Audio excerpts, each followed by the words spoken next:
Hello everyone, welcome back to K Grow channel by Nirmal Gupta. Dear students, today we solve English worksheet for 9th class, worksheet number 60. You have to write your name, class teacher name and date also 1st December 2020. तो बच्चों start करते हैं आज की worksheet. और बच्चों आज की वर्कशीट बहुत ही इंटरेस्टिंग है। In this worksheet you will know about a girl named Santosh Yadav of Haryana who has got the chance to conquer Mount Everest twice in her life. बच्चों आज की जो वर्कशीट है इसमें हम हरियाणा की एक लड़की जिसका कि नाम संतोष यादव है उसके बारे में जानेंगे, जिसने कि माउंट एवरेस्ट पर अपने जीवन में 2 बार विजय प्राप्त की। And she is the only women in the world to set up this type of record. और वो इस संसार की अकेली महिला है जिसने कि ऐसा रिकॉर्ड बनाया। And she faces all the difficulties that come in her way and ultimately find a solution। और उसने अपने लाइफ में जितनी भी प्रॉब्लम्स फेस की, बहुत सारी प्रॉब्लम्स उसके लाइफ में आई, बट उन सभी का वो फेस करती गई, उन सभी का मुकाबला करती रही और लास्ट में उसने उन सभी का सॉल्यूशन भी पाया।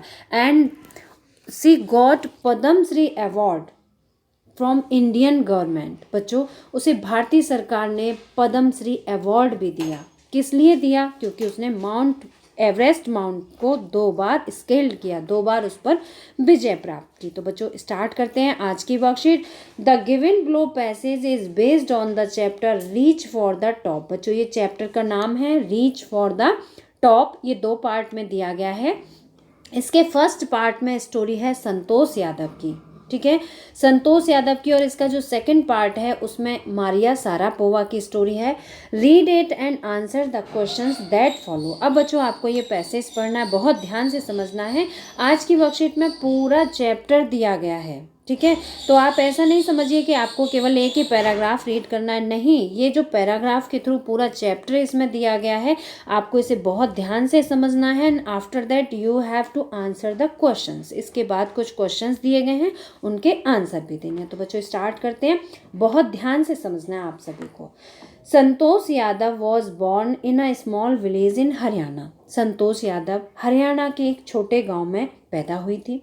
इन a traditional conservative family of prosperous landlord. एक वो बहुत ही प्रॉस्परस, बहुत रिच लैंडलॉर्ड जो जमींदार होते हैं, उनकी फैमिली में पैदा हुई थी। और उनकी जो फैमिली थी वो कैसी थी? ट्रेडिशनल कंजर्वेटिव थी, बहुत ही रूढ़िवादी परिवार था, जो पुरानी मान्यताओं को मानता हो, इस तरह का उनका परिवार था। She was the youngest and the only sister of 5 brothers and never satisfied with the traditional way of life। She was the youngest, वो परिवार में सबसे छोटी थी। एंड द ओनली सिस्टर, और अकेली बहन थी। ऑफ 5 ब्रदर्स, उसके भाई कितने थे? 5। वो 5 भाइयों की अकेली और सबसे छोटी बहन थी। सी नेवर सेटिस्फाइड। बच्चों यहाँ से उसकी क्वालिटी स्टार्ट होती हैं कि वो कभी भी सेटिस्फाइड नहीं हुई लाइफ में। किन चीज़ों से? ट्रेडिशनल वे से। जो जीवन के जो ट्रेडिशनल वे हैं, जो पहले से चले आ रही रूढ़िवादिताएं हैं, उन तौर तरीकों से वो कभी भी अपनी लाइफ में सेटिस्फाइड नहीं हुई। She did not wear traditional dresses in her childhood. और उसने अपने बचपन में जो हरियाणा की ट्रेडिशनल ड्रेस है उसे कभी भी नहीं पहना। एंड प्रेफर्ड शॉर्ट्स, और उसने हमेशा शॉर्ट्स पहने, छोटी छोटी ड्रेस जो होती हैं शॉर्ट्स वो पहनी। And studied in village school, और गांव के स्कूल में उसने अपनी स्टडी स्टार्ट की। लुकिंग बैक, यहाँ पर बच्चों ये बड़ी इम्पोर्टेंट, बहुत ही इम्पोर्टेंट है एग्ज़ाम के पर्पज़ से। ये कोटेड लाइन है और ये आपको बहुत अच्छी तरह से समझनी है, ये एग्ज़ाम में अक्सर पूछी जाती है। सी सेज नाउ, वो अब कहती है, फ्रॉम द वेरी बिगनिंग, मतलब बिल्कुल शुरुआत से, बचपन से ही। आई वॉज क्वाइट डिटरमाइंड, मैं बहुत ही दृढ़ संकल्पित रहने वाली थी। That if I chose a correct and a rational path, अगर मैंने एक सही रास्ते को चुना है, चोज मीन्स चुनना, चूज की सेकंड फॉर्म है चोज। अगर मैंने एक सही और रेशनल पाथ मीन्स एक तार्किक रास्ते को चुना है, the other around me had to change not me, तो जो मेरे चारों लोग हैं उनको खुद अपने आप को बदलना है, ना कि मुझे बदलना है। मीन्स अगर मेरा रास्ता सही है और वो एक रेशनल पाथ है तो मुझे बदलने की ज़रूरत नहीं है, बल्कि उन लोगों को बदलने की ज़रूरत है जो कि मेरे चारों ओर रहते हैं और जो कि ट्रेडिशनल रूल्स को फॉलो करते हैं। This determination helped her move ahead in her journey to achieve success। बच्चों, यही उसका एक डिटर्मिनेशन था, उसका दृढ़ संकल्प था जिसने कि उसे लाइफ में सक्सेस दिलाई। उसे सक्सेस मतलब सफलता दिलाने में उसकी जर्नी को आगे बढ़ाया। वो कौन सी उसकी क्वालिटी थी? वो उसकी क्वालिटी थी डिटर्मिनेशन, फर्म डिटर्मिनेशन, दृढ़ संकल्पना। She threatened her parents to never marry. उसने अपने पेरेंट्स को, थ्रेटन मीन्स होता है डांट देना, उसने अपने पेरेंट्स को डांटा भी था। किस लिए? To never marry. उसने कहा मैं कभी शादी नहीं करूंगी if she did not get a proper education. यदि उसे प्रॉपर एजुकेशन नहीं दिलाई गई तो, यदि उसने प्रॉपर एजुकेशन नहीं पाई तो वो कभी शादी नहीं करेगी। For this she was even ready to work part time to bear all expenses. इसके लिए उसने एक पार्ट टाइम जॉब करना भी शुरू किया कि मेरे जितने भी एक्सपेंसेस हैं, जितने भी मेरे खर्चे हैं, मैं उन्हें खुद बियर अप करूंगी और मैं खुद उसके लिए पार्ट टाइम जॉब करूंगी।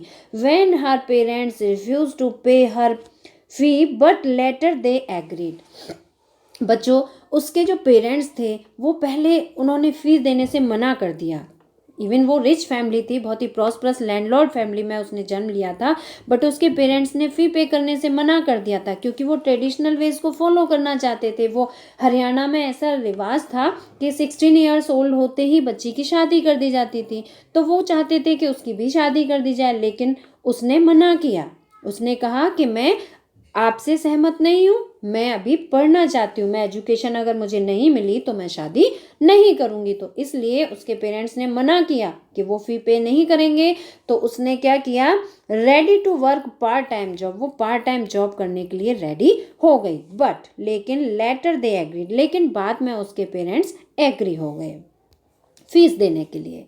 After passing high school exam, high school का एग्ज़ाम पास करने के बाद सी जॉइन महारानी कॉलेज इन जयपुर। बच्चों, उसने जयपुर में महारानी कॉलेज को ज्वाइन किया। हर रूम इन कस्तूरबा हॉस्टल, उसने कस्तूरबा हॉस्टल में एक रूम लिया और जो उसका रूम था फेस्ड द अरावली हिल्स। उसका फेस किधर था? उसकी जो विंडो थी वहाँ से अरावली हिल्स दिखाई देती थी। अरावली जो पहाड़ियाँ हैं, हिल रेंज है, वो दिखाई देती थी। From there she use to watch people climbing hills then disappearing.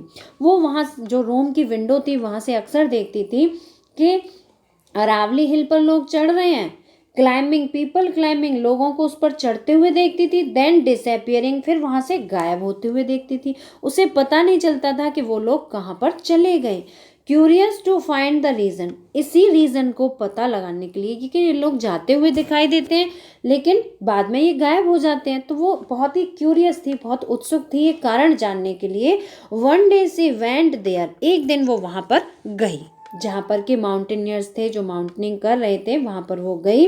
And found a few mountaineers, और वहाँ पर उसे कुछ माउंटेनियर्स मिले। माउंटेनियर्स मीन्स होता है पर्वतारोही, जो पर्वत पर चढ़ते हैं। She asked if she could join them, उसने कहा, उसने पूछा कि वो भी उन्हें ज्वाइन कर सकती है, मतलब क्या वो भी पर्वत पर चढ़ सकती है उनके साथ। They not only agreed but motivated her to take to climbing.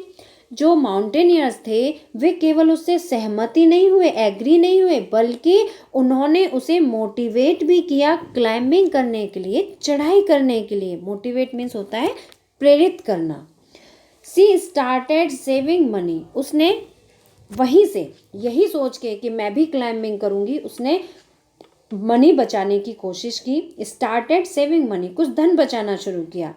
And enrolled her self in a course without her parents permission. और बच्चों, एक जो उत्तरकाशी है वहाँ पर एक इंस्टीट्यूट था, नेहरू इंस्टीट्यूट ऑफ माउंटेनियर्स, वहाँ पर उसने एडमिशन ले लिया। ठीक है, इन अ कोर्स मतलब एक कोर्स में, वो कोर्स कौन सा था? माउंटेनियर्स का जो कोर्स था, और वो उसने एडमिशन लिया था उत्तरकाशी में Nehru institute of mountaineers school में। ठीक है, ये एक इंस्टीट्यूट था, इंस्टीट्यूट मतलब होता है संस्था।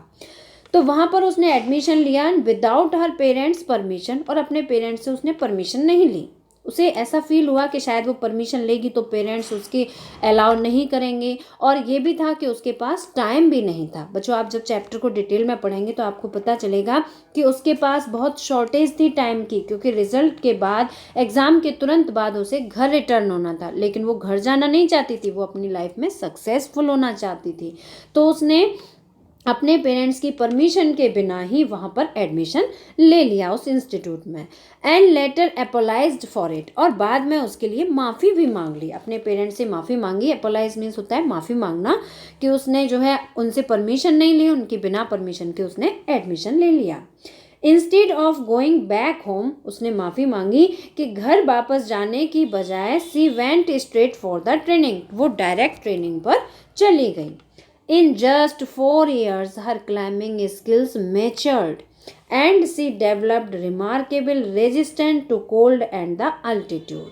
In just 4 years, उसने 4 साल स्ट्रगल किया बच्चों। In just 4 years of her climbing skill, और 4 साल के स्ट्रगल में अपनी जो क्लाइंबिंग स्किल थी, जो चढ़ाई करने का कौशल था, उसको मैच्योर कर लिया, वो बहुत ही एक्सपर्ट हो गई उसमें। And she developed remarkable resistance, और उसने बहुत ही अच्छी अपने अंदर प्रतिरोध क्षमता उत्पन्न कर ली, है ना। और किसके अगेंस्ट, किसके विरुद्ध प्रतिरोध करना था उसे? ठंड एंड अल्टीट्यूड। उसने अपने अंदर से डर हटा दिया कि उसे ठंड से प्रॉब्लम होगी, या उसे एल्टीट्यूड मीन्स होता है चढ़ाई, कि चढ़ने पे उसे प्रॉब्लम होगी, तो उसने उसके अगेंस्ट अपने अंदर एक बहुत ही रेजिस्टेंट पावर को डेवलप किया। As a result of her hard work, बच्चों यहाँ पर उसकी कुछ क्वालिटीज़ दी हैं, आपको ये बहुत अच्छी तरह से लर्न करनी है, ठीक है। As a result of her hard work, उसके हार्ड वर्क के परिणाम स्वरूप। अब देखिए कौन कौन सी क्वालिटी थी उसके अंदर। हार्ड वर्क, बहुत ही मेहनती थी, कठिन परिश्रमी थी। सिंसियरिटी, आयरन विल का मतलब होता है दृढ़ संकल्पित होना। एंड फिजिकल एंड्योरेंस, और उसकी जो फिजिकल एंड्योरेंस थी मीन्स शारीरिक क्षमता भी थी उसके अंदर। एंड अमेजिंग मेंटल टफनेस, और मेंटल टफनेस का मतलब है वो मानसिक रूप से भी बहुत ही स्ट्रांग थी। ये सभी उसकी क्वालिटी थी। इन इतनी सारी क्वालिटीज़ के परिणाम स्वरूप सी कन्क्वर्ड माउंट एवरेस्ट इन 1992। 1992 में वो माउंट एवरेस्ट पर उसने विजय प्राप्त की। बच्चों ये आपको सन भी याद रखना है, 1992। Her seniors were impressed by her dedication as well as caring and cooperative nature. उसके जो सीनियर्स थे, जो माउंटेनियर्स थे उससे पहले, वो सभी सीनियर्स उसके डेडिकेशन से और उसके कोऑपरेटिव नेचर से और उसके केयरिंग नेचर से बहुत ज़्यादा इम्प्रेस्ड हुए, बहुत प्रभावित हुए। During the 1992 Everest mission she save the life of a fellow climber by sharing her oxygen. बच्चों 1992 का जो एवरेस्ट मिशन था, एवरेस्ट की चढ़ाई का जो मिशन था, उसमें उसने अपने एक फेलो पार्टनर का, जो उसके साथी कोई माउंटेनियर्स थे, उनकी उसने जान बचाई थी। कैसे बचाई थी? Bye sharing her oxygen. बच्चों जब ऊंचाई पर जाते हैं तो वहाँ पर ऑक्सीजन लेवल कम होता जाता है, तो जितने भी माउंटेनियर्स हैं वो अपने साथ में ऑक्सीजन सिलेंडर लेके जाते हैं, ठीक है। तो उसने अपने ऑक्सीजन सिलेंडर को दूसरे माउंटेनियर के साथ शेयर किया था और इस तरह से उसकी जान बचाई थी। But despite the special care by her, she could not save another dying climber at the South Pole. लेकिन साउथ पोल पर एक दूसरे क्लाइंबर थे, वो उनकी जान नहीं बचा सकी थी। She scaled Everest for the second time within 12 months of his first success. बच्चों ये लाइन मोस्ट इंपॉर्टेंट है, आपको बहुत अच्छी तरह से याद रखनी है कि उसने अपनी जो फर्स्ट सक्सेस थी, फर्स्ट सक्सेस कब प्राप्त की थी? 1992 में, ठीक है।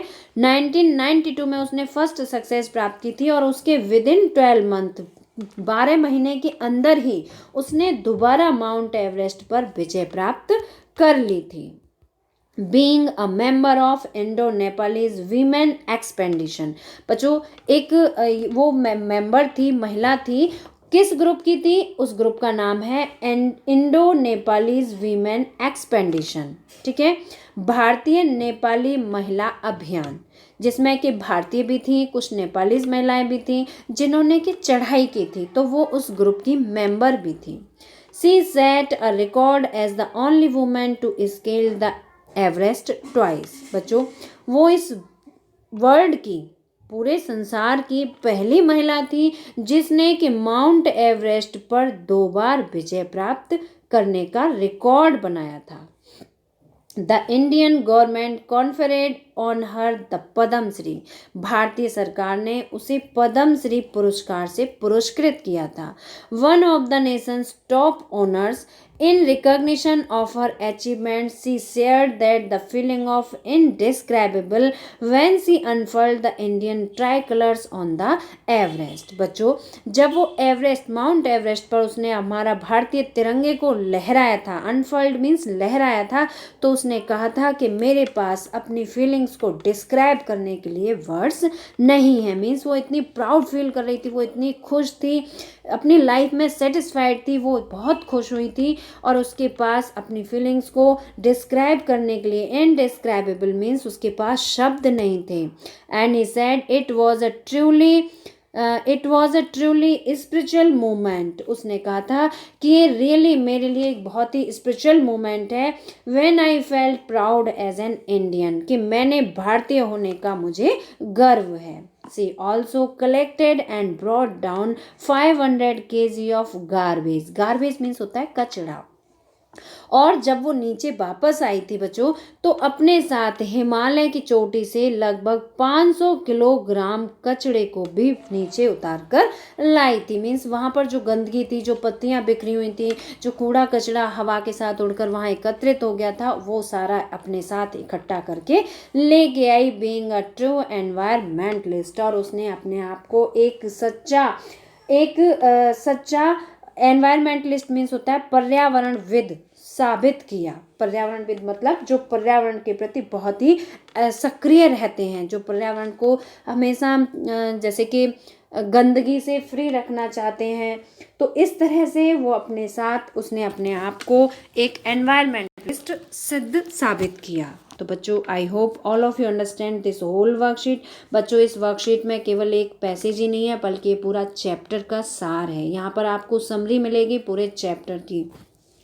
आई hope all of you understand. अगर इस चैप्टर से रिलेटेड आपकी कोई क्वेरी है तो आप मैसेज करके पूछ सकते हैं। तो बच्चों, इस पर बेस्ड यहाँ कुछ क्वेश्चंस दिए हुए हैं, तो let's start questions.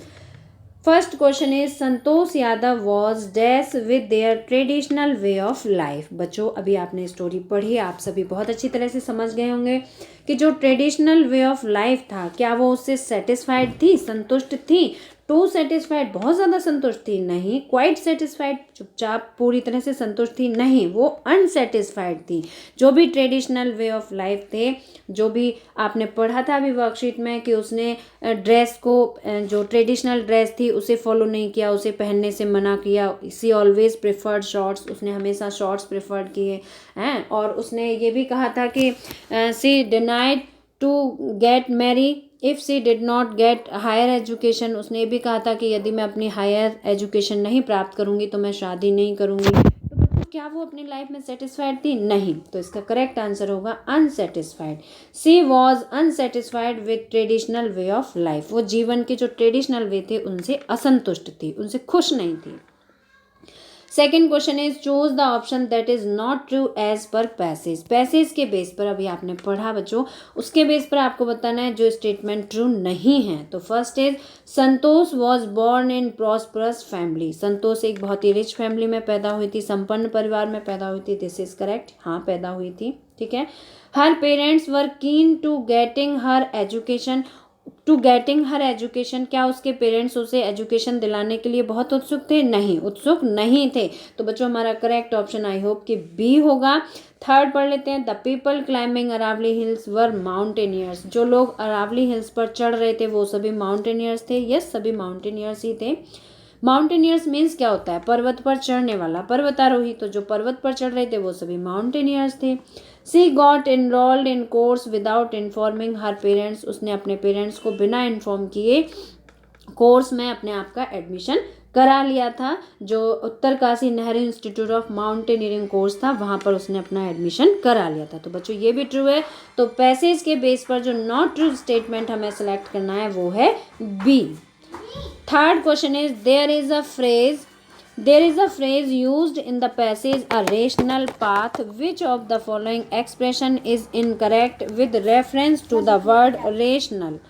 Third question है बच्चों कि आपको एक ऐसा वर्ड बताना है जो कि इनकरेक्ट है, ठीक है, जो कि सही नहीं है। देखिए, there is a phrase used in passage, rational path phrase इस पैसेज में यूज किया गया है।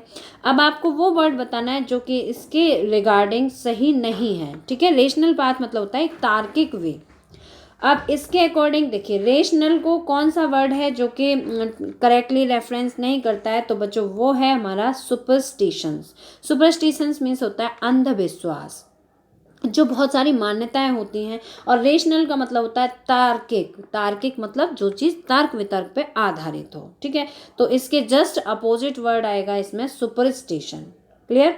आई hope all of you understand.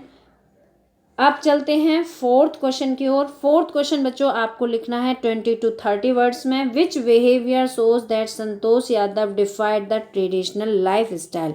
कौन से शब्द हैं संतोष यादव के या उसका कौन सा बिहेवियर है जो ये प्रूव करता है कि वो ट्रेडिशनल लाइफ को फॉलो नहीं करना चाहती थी। तो फोर्थ क्वेश्चन का आंसर देखते हैं बच्चों। फोर्थ क्वेश्चन का आंसर आप यहाँ से नोट करेंगे। Santosh Yadav did not wear traditional dresses. Santosh Yadav ने ट्रेडिशनल ड्रेसेस को नहीं पहना। सी प्रेफर्ड शॉर्ट्स, उसने शॉर्ट्स प्रेफर किए। She also threatened her parents to never marry if she did not get a proper education. और उसने पेरेंट्स को भी डांटा था, उसने ये कहा था कि अगर उसे प्रॉपर एजुकेशन नहीं मिली तो वो कभी भी शादी नहीं करेगी। तो उसका यही बिहेव है। This shows that Santosh Yadav defied the traditional life style. उसका यही बिहेवियर शो करता है कि संतोष यादव ने ट्रेडिशनल लाइफ स्टाइल को डिफाई किया था। Question number 5 is why did her parents agree to pay for her education finally. Last में उसके पेरेंट्स उसकी फ़ी पे करने के लिए एग्री क्यों हो गए थे। तो देखिए, Santosh Yadav decided to work part time to bear her all expenses. Santosh Yadav ने डिसाइड किया कि वो अपने सारे खर्चों को झेलने के लिए, वो सारे खर्चे चलाने के लिए पार्ट टाइम वर्क करेगी। इसीलिए that's why so her parents later agree to pay for her education. इसीलिए लास्ट में उसके पेरेंट्स उसकी फ़ी पे करने के लिए एग्री हो गए थे। Now question number 6। बच्चों पहले आप क्वेश्चन और उसके आंसर को समझेंगे, उसके बाद मैं आपको प्रॉपर टाइम देती हूँ कि आप उसका स्क्रीनशॉट ले सकें। तो इसलिए आप जल्दी नहीं करें, पहले क्वेश्चन को और उसके आंसर को समझो, उसके बाद आप स्क्रीनशॉट लिया करो। Question number 6 is what happened when she was studying in Jaipur. क्या घटित हुआ था, क्या हुआ था जब वो जयपुर में अपनी स्टडी कर रही थी। तो from the window of her room in the Kasturba hostel Jaipur. बच्चों जयपुर में कस्तूरबा हॉस्टल जिसमें कि वो रहती थी, उसकी विंडो से Santosh used to watch the villagers going up the hill. Santosh अक्सर देखती थी कि उसके गांव के लोग पहाड़ी पर चढ़ रहे हैं। And then suddenly vanishing after a while, और फिर वो अचानक से गायब हो जाते हैं। It inspired her to explore the hills. इसी से इंस्पायर होकर उसने डिसाइड किया कि वो हिल्स पर चढ़ेगी, पहाड़ियों पर चढ़ेगी। She decided to check it out herself, और उसने खुद इसे चेक इट आउट करने की कोशिश की, मतलब खुद से चढ़ने की कोशिश की। She made some mountaineers who allowed her to take up climbing. वो खुद कुछ माउंटेनियर्स से मिली थी जिन्होंने कि उसे क्लाइंबिंग करने के लिए अलाउ किया। 10 इस प्रकार इन जयपुर सी डेवलप्ड लाइकिंग फॉर क्लाइंबिंग। इस तरह से जयपुर में उसने उसके लिए क्लाइंबिंग करने के लिए अपने अंदर एक इच्छा जागृत की। Now question number 7, how could she conquer Mount Everest. Mount Everest पर उसने विजय कैसे प्राप्त की। While staying in Kasturba hostel. Kasturba hostel में जब वो ठहरी हुई थी, she became fascinated. Fascinated means होता है किसी चीज़ से आकर्षित हो जाना। She became fascinated with mountaineering. जो माउंटेनियर्स थे उनसे वो बहुत ही फैसिनेटेड हुई, बहुत आकर्षित हुई। She was so determined, minded MINDED, यहाँ पर आप माइंडेड लिखेंगे, okay. She was so determined that she save money and join Uttarkashi Nehru institute of mountaineering. बच्चों ये वर्ड आपकी वर्कशीट में कहीं भी नहीं आया है, बट मैंने आपके आंसर में यहाँ इसीलिए मेंशन किया है जिससे कि आपको पता चल जाए कि उसने किस इंस्टीट्यूट में एडमिशन लिया था। सी सेव्ड मनी, उसने कुछ धन बचाया, and join Uttarkashi Nehru institute of mountaineering, और माउंटेनियरिंग का जो नेहरू इंस्टीट्यूट था उसमें उसने एडमिशन ले लिया जो कि उत्तरकाशी में था। इन 1992 सी स्केल्ड द माउंट एवरेस्ट, 1992 में उसने माउंट एवरेस्ट पर विजय प्राप्त की। तो बच्चों 6th और 7th क्वेश्चन का आप अब स्क्रीनशॉट ले सकते हैं यहाँ से। Now come to question number 8 जो कि आपके लॉन्ग आंसर हैं। बच्चों आप इसको लॉन्ग समझ के होपलेस नहीं होना है, आपको बहुत अच्छी तरह से समझना है। अगर आपने ये लॉन्ग आंसर समझ लिया अच्छी तरह से तो आप इसके शॉर्ट क्वेश्चन भी अटेम्प्ट कर पाएंगे।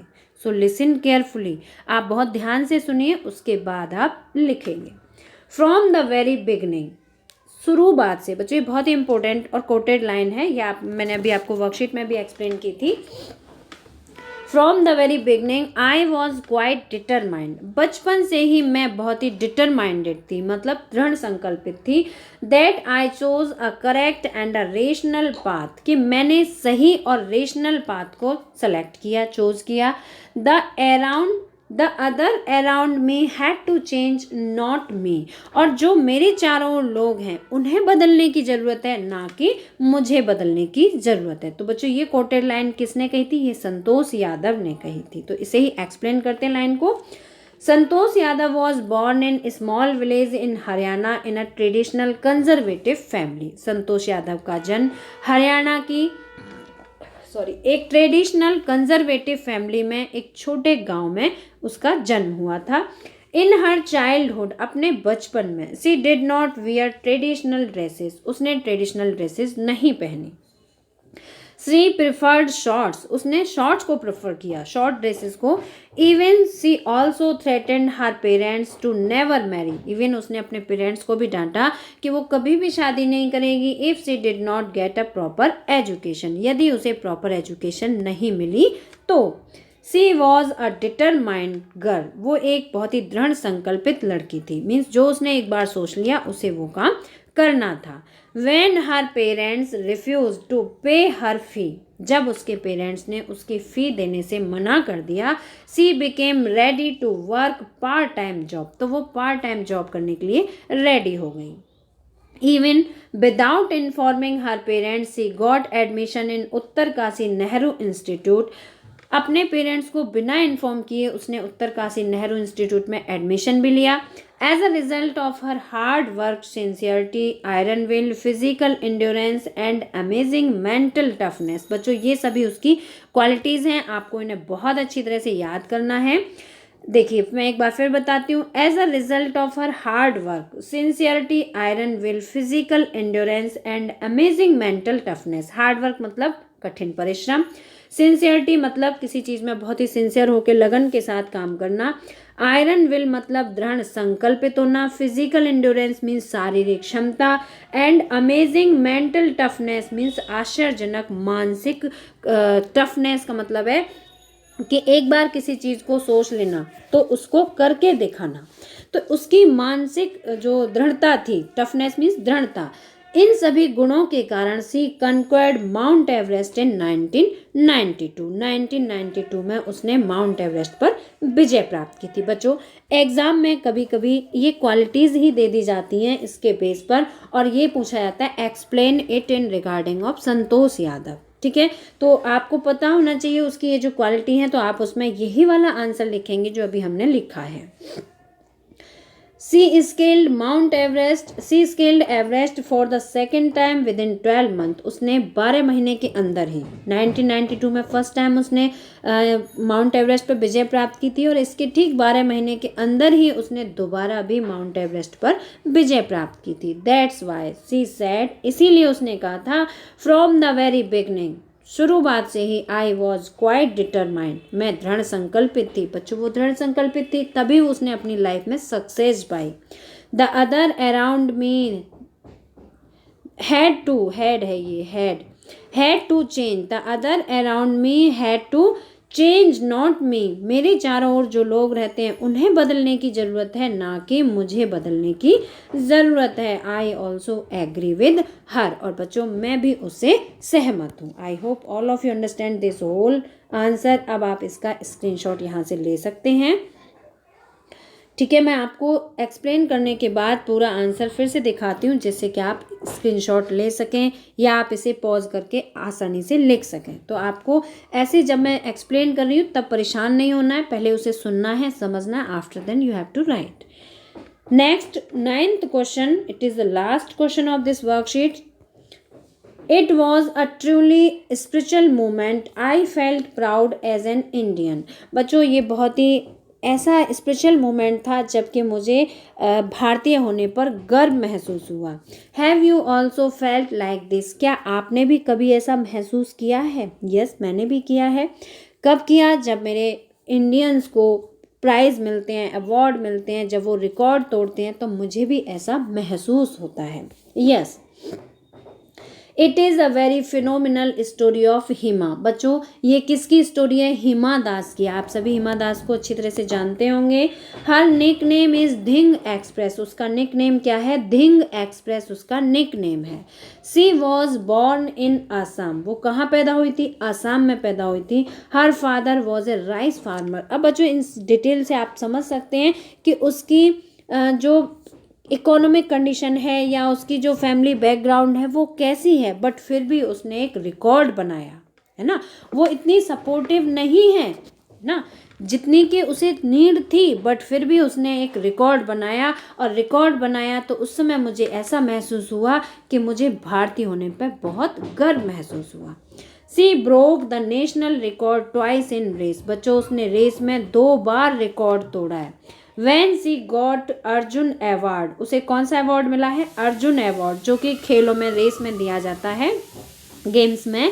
It was a truly a spiritual moment for her and me also. ये एक बहुत ही आध्यात्मिक, बहुत अच्छा सुखद क्षण था उसके लिए भी और मेरे लिए भी। I felt proud to be an Indian. मेरे लिए क्यों था? Because I am also an Indian, और जिस लड़की ने रिकॉर्ड बनाया वो भी एक इंडियन है, इसीलिए that's why I felt proud as an Indian. I hope all of you understand this whole worksheet. बच्चों अगर आपको अच्छी तरह समझ आई है तो आप इसे लाइक जरूर करना, अपने फ्रेंड्स के साथ शेयर करना, और अगर आपने अभी तक हमारे चैनल को सब्सक्राइब नहीं किया तो आज सब्सक्राइब जरूर करना। मिलते हैं फिर इसी तरह की नेक्स्ट एजुकेशनल वीडियो में। Till then bye bye, good luck to all of you.